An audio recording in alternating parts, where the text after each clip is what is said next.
Të nderuar etër, të dashur vëllezër dhe motra më Krishtin.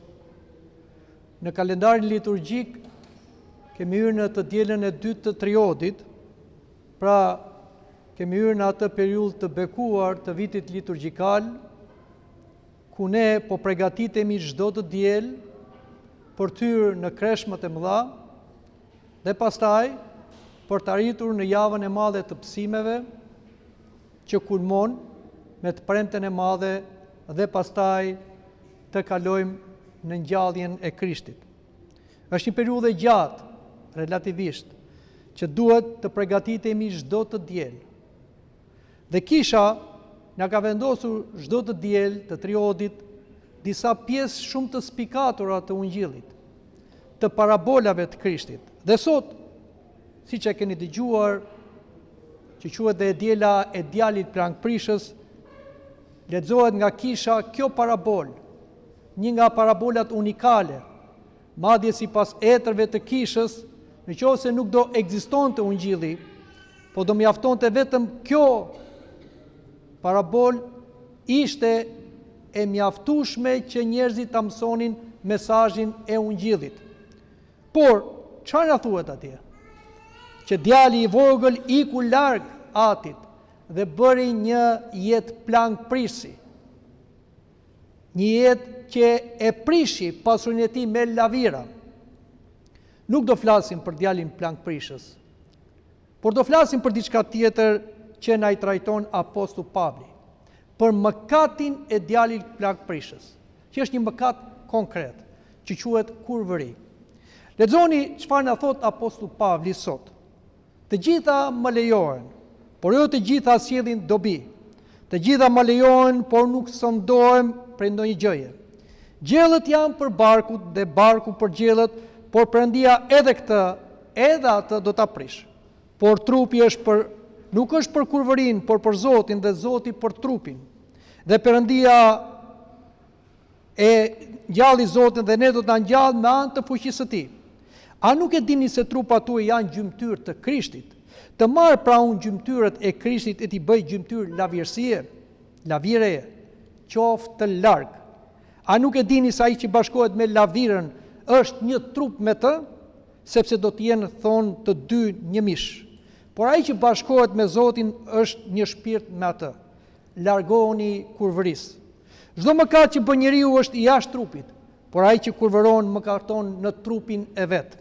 Apo nuk e dini ju se trupi juaj është tempulli i Shpirtit të Shenjtë, dhe Shpirti i Shenjtë rrin në ju, të cilën e keni nga Perëndia dhe nuk jeni të vetvetes, sepse u blet me çmim. Lavdëroni pra Perëndin në trupin tuaj dhe në shpirtin tuaj që janë të Perëndisë. Këto fjalë apostulli Pavli i drejtoi krishterëve në Korint.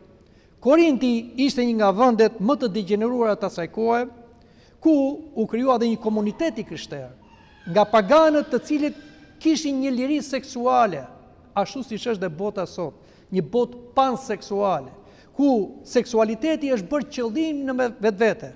Dhe krishterët asaj kohe kishin probleme. Si mund të jetonin si të krishterë?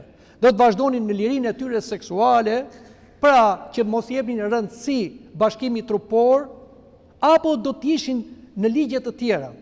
Dhe apostulli Pavli i shkruan drejt për drejt Korintasve, po na shkruan edhe neve sot që jemi në mënyrë analoge me atë kohë, ku seksualiteti sot, siç thash, është bërë qëllim në vetvete, madje sot njerëzit edhe nuk po skandalisen pavarësisht se po dëgjojnë vetëm për një seksualitet deri në perversion, që bëhet edhe nga elitat.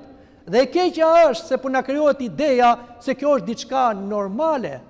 Dhe edhe ne pse jemi të krishterë, nuk mund të rrim kundra botës, ne do t'i përshtatemi botës. Rëndësi ka që të besojmë.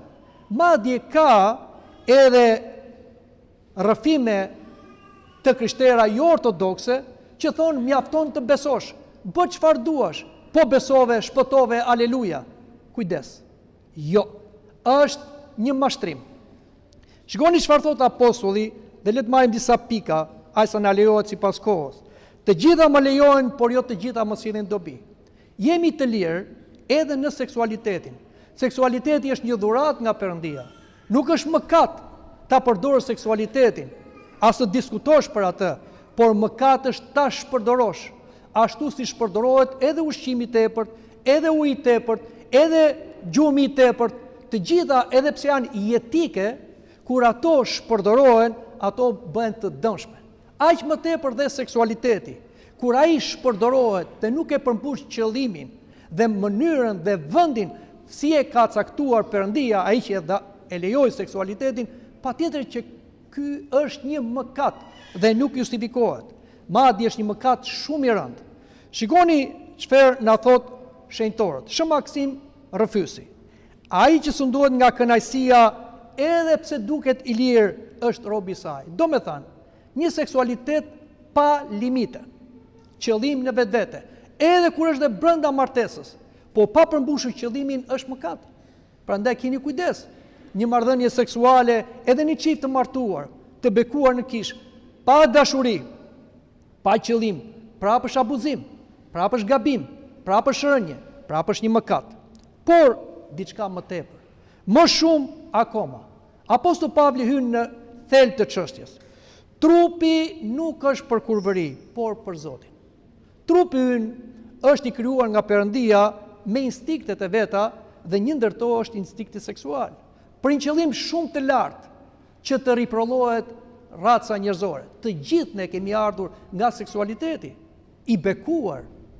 Por fatkeqësisht ka dhe fëmijë që vinë nga seksualiteti i mallkuar ose i dëmshëm, që trashëgojnë mëkatet e prindërve. Prandaj kemi një shoqëri sot kaq të sfazuar, kaq të, si them, të frymëzuar për mëkat që të fëmijët, sepse është ngjizur gabim ai fëmia, pa bekimin e Zotit, pa misterin e martesës, pa uratat e kishës, madje edhe në marrëdhënie perverse brenda martesës, dhe kështu trashëgohet mëkati. Dhe themi sot që këto nuk janë mëkate, këto janë sëmundje, këto janë trashëgura. Jo, janë mëkate prindërore që i vuajnë fëmijët, edhe vetë perversionin. Por, le të flasim diçka tjetër. Jemi të krishterë. Ne nuk jemi si bota, ne nuk merremi me botën. Por, brenda këtu në kishë, jemi trupi i Krishtit dhe duhet jemi të qartë se trupat tanë nuk janë tanët. Këto i bleu Krishti me një çmim shumë të lartë, me gjak, me kryq. Pra, trupi ynë është i Krishtit. Si kur pagëzohemi neve, çfarë na thuhet? Sa u pagëzuat me Krishtin? Me Krishtin u veshët, aleluja. Prandaj, kur neve pagëzohemi dhe jemi të pagëzuar, jemi Krishtër. Dhe gjymtyrët tona, thot Apostol Pavli, janë gjymtyrë të Krishtit. Dora ime është dora e Krishtit. Këmba ime është këmba e Krishtit. Trupi im është trupi i Krishtit. Si ta marrun, thot, gjymtyrën e Krishtit dhe ta bëjmë gjymtyrë lavirësie? A e kuptoni sa gjë të mërshme është kjo, që ne ta çojmë Krishtin në lavirësi, në kurvëri? Do thoni juve, pse? Po ja, pra që dhe mes krishterëve ka sot disa mendime tolerante, liberale. Çfarë janë? Bashkëjetesa. Madje ka dhe prindër të krishterë që tolerojnë fëmijët e tyre të bashkëjetojnë pa kuror, pa marrë misterin e martesës. Çfarë na thonë etrit e kishës? Çdo bashkim trupor, 1 minutë para misterit martesës është mëkat, dhe çdo bashkim trupor 1 minutë mbas misterit martesës është bekim. Si mund tolerojmë ne kështu? Si mund bëhemi ne si bota, se është bërë bota e tillë? Kjo do thotë se duhet bëhemi dhe neve. Prandaj Apostol Pavli thotë, çdo mëkat që bën njeriu është jashtë trupit, por ai që bën mëkat trupore bën në trupin e vet. Është vërtetuar shkencërisht se mëkatet trupore sjellin sëmundje që trashëgohen seksualisht nga trupat e infektuar. Dhe kemi probleme sot me këtë lloj infeksioni, siç është sëmundja e sidës ose sëmundje tjera të trashëguara seksualisht. Pse? Nga mëkati. Por edhe diçka tjetër. Ai që bashkohet me lavirën bashkohet me të, bëhet një mish. Sot po flasim për prostitucionin. Keni dëgjuar se kemi probleme me prostitucionin në Shqipëri. Dhe hajde ta legalizojmë, që të zgjidhim problemin e burrave e pshor. Por, e para, pavarësisht se kjo është shkelje e drejtave të njeriut, që gruaja shikohet si një mall, dhe ato gra që pranojnë prostitucionin legalizuar, unë them se ato nuk kuptojnë se po dëmtojnë vetë imazhin e tyre si grua, por është diçka tjetër më e rëndësishme. Ku shkon dikush me një prostitut ose bën një akt trupor me dikë, nuk është thjesht sikur po bën një drek, po pi një kafe, por bashkohet jo vetëm shpirtërisht, edhe një mish me personin. Ai, trupi ati bëhet trupi yt dhe trupi jot bëhet i atij. Kështu që nuk më thoshti që bëra një bashkim dhe bëra një mëkat dhe mbaroj çdo gjë. Jo, a ka lënë gjurmë në trupin tënd, në pjesën tënde dhe ti këtë e çon në familje. Prandaj bëjmë shumë kujdes. Këto janë probleme shumë serioze që kisha i ka trajtuar prej kohësh dhe sot bota e degeneruar kërkon t'i mbuloj. Po ne jemi të krishterë. Trupat tanë janë tempuj të Shpirtit Shenjtë. Këtu banon Perëndia në trupin ton, jo thjesht në disa mure prej gurësh, po në trupat tanë. Dhe kështu që neve duhet të ecim dhe të jetojmë si tempuj të gjallë. Qëllimi i jetës shpirtërore, thotë Shën Serafimi Sarovit, është të marrim Shpirtin e Shenjtë. Prandaj të dashur të krishterë, të bëjmë kujdes. Shoqëria e sotme po shkon drejt një regresi, drejt një humbje, sepse të gjitha qytetrimet e botës, kur seksualitetin e tyre e bën qëllimin e vetvetes dhe e ligjëruan perversionin, shoqëritë mbaruan. Prandaj edhe neve, le të shikojmë këto këmbana që po bien, janë shenja apokaliptike. Nuk duhet bashkojmë me botën, por duhet qëndrojmë si të krishterë. Pse tha Zoti, duhet si në kohën e Noës, duhet si në kohën e Lotit fundi, sepse në kohën e Noës shpëtoi vetëm një familje, dhe në kohën e Lotit shpëtuan disa njerëz nga perversioni dhe moraliteti, edhe neve. Edhe pse mund të jemi pak, le të qëndrojmë, sepse trupat tanë janë tempuj të Shpirtit Shenjtë. Amin.